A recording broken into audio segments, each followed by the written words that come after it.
को स्कूल में जाना बंद कर दीजिए, आप अपने बच्चों के लिए अच्छे कॉलेज तलाशना बंद कर दीजिए, आप अपने बच्चों के लिए हाई एजुकेशन बंद कर दीजिए। आप अपने घर में बच्चों को बिठाइए और बहुत बड़ा मंदिर सा बनाइए और रात दिन उसके सामने घंटी बजाइए, पूजा कीजिए, नारियल चढ़ाइए, उस पर जो भी आप कल्याण कर पाते तो ये सारे लोग पत्थरों के सामने नतमस्तक हो जाते। और कबीर जी ने बहुत अच्छी एक स्टेटमेंट कही है कि पाथर पूजे हरी मिले तो मैं पूजू पहाड़। लेकिन उसके बावजूद भी पता नहीं इस देश का बहुत बड़ा तबका ये चीजें नहीं समझ पा रहा है कि पत्थरों में सर पटकने से साथियों आपका भला नहीं होगा, बल्कि आपका भला शिक्षित। और आज वो अपने जीवन को लेकर इतना भयभीत हो गया कि वो पत्थर के सामने नतमस्तक हो जाता है, पत्थर में भगवानों को तलाशता है, पत्थर में अपनी इच्छाओं को तलाशता है, पत्थर में अपने उज्जवल भविष्य की चार दीवारी के अंदर जो मूर्तियां रखी गई है वो पत्थरों की मूर्तियां, ना तो वो मेरा भला कर सकती है, ना मुझे आगे बढ़ा सकती है और ना ही किसी तरह से मेरे भविष्य के लिए एक उज्जवल दिशा निर्धारित है।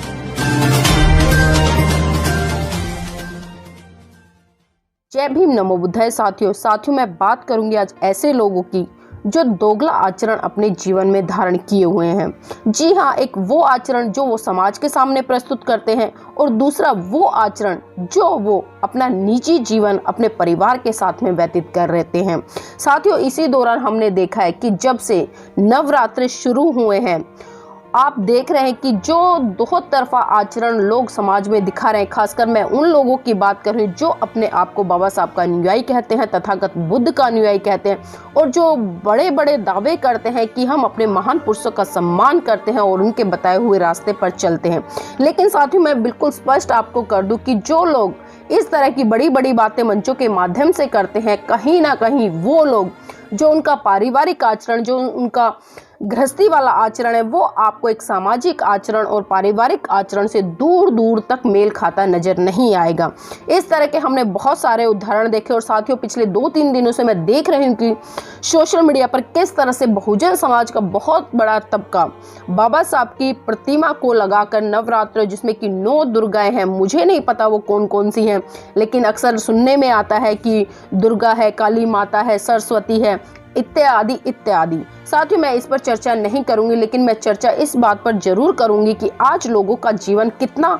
दिखावटी भरा हो गया है कि एक तरफा जब समाज में जाते हैं तो मिशन मूवमेंट की बातें करते हैं, बड़ी बड़ी बातें करते हैं, पाखंडवाद को उखाड़ने की बातें करते हैं, अपनी संस्कृति को अपनाने की बात करते हैं, लेकिन जब उनके पारिवारिक रिश्तों की बात आती है और पारिवारिक संबंधों की बात आती है तो कहीं ना कहीं वो उस संस्कृति को धूमिल करते नजर आते हैं। धूमिल ही नहीं बल्कि उसको अपने पैरों के तले इतनी बुरी तरह से कुचलते हुए नजर आते हैं जिसकी कभी बाबा साहब ने कल्पना भी नहीं की थी। साथियों आपने देखा है कि हमारे बहुत सारे बहुजन समाज के साथी नवरात्रियों के व्रत रख रहे हैं, लेकिन मैं उनसे ये भी पूछना चाहूंगी कि ये नवरात्रियों के व्रत क्यों? साथियों बाबा साहब इस दुनिया से ये चिल्लाते चिल्लाते कहते कहते और समझाते समझाते आपके बीच में से चले गए कि मेरे बहुजन समाज के लोगों इस पाखंडवाद से निकलो, इस पाखंडवाद की रूढ़िवादी परंपराओं को तोड़ो, क्योंकि ये परंपराएं आपके पैर में पड़ी हुई उस जंजीरों के समान है जिसने आपको बुरी तरह से जकड़ रखा है। लेकिन आज भी मेरे बहुजन समाज के बहुत साथी ये समझ नहीं पा रहे कि बाबा साहब ने हमें किस दशा और किस दिशा में चलने के लिए कहा। साथियों मैं एक छोटा सा उदाहरण भी यहाँ पर देना चाहूंगी कि देखिए किस तरह से एक जानवर और एक मनुष्य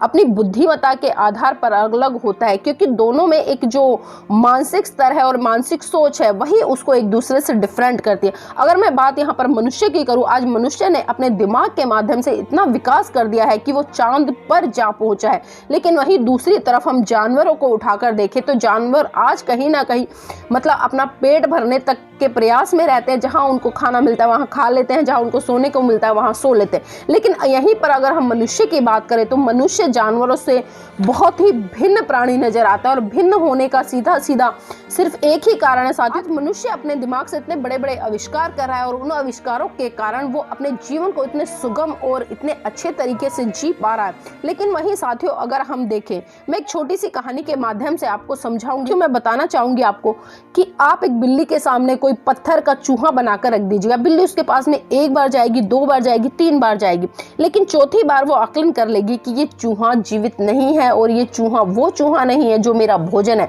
बल्कि ये चूहा पत्थर के द्वारा बनाया गया है और ये मुझे भ्रमित करने के लिए बनाया गया है। बिल्ली 2-4 बार जाने के बावजूद उस चूहे से अपने आप को अलग कर लेती है। लेकिन वहीं दूसरी तरफ अगर मैं यहाँ पर मनुष्य की बात करूँ तो साथियों मनुष्य आज जिस तरह से एक जानवर का उदाहरण मैंने दिया, वहीं उल्टी तरफ मनुष्य आज इन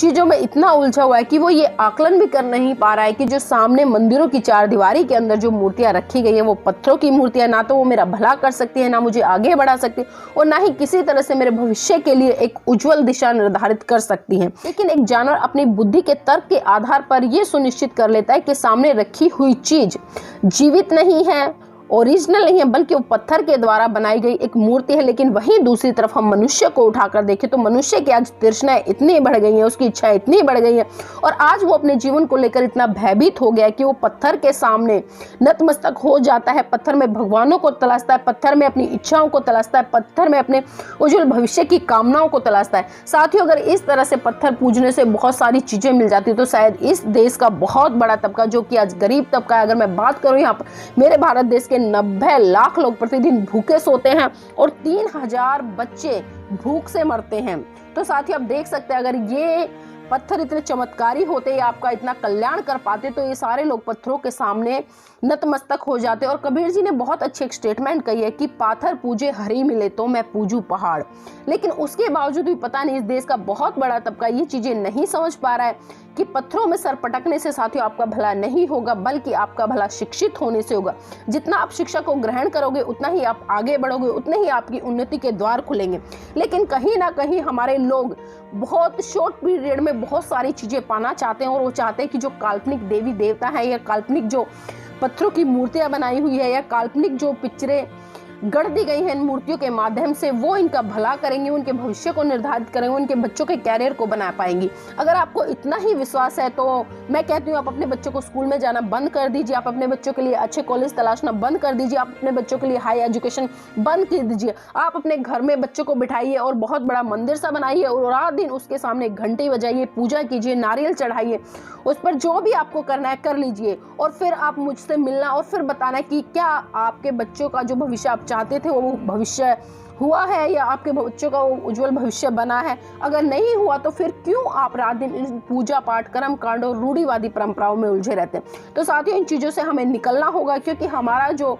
उद्धार है वो सिर्फ अच्छी शिक्षा कर सकती है, क्योंकि शिक्षा ही शेरनी का वो दूध है जिसको जो जितना पिएगा उतना दहाड़ेगा, जबकि पत्थरों में जो जितना सर मारेगा उतना ही वो धरातल पर जाएगा और अपना नुकसान करेगा, अपने परिवार का नुकसान करेगा, अपने राष्ट्र का नुकसान करेगा। तो इसलिए साथियों, इन सभी चीजों से बचने के लिए आप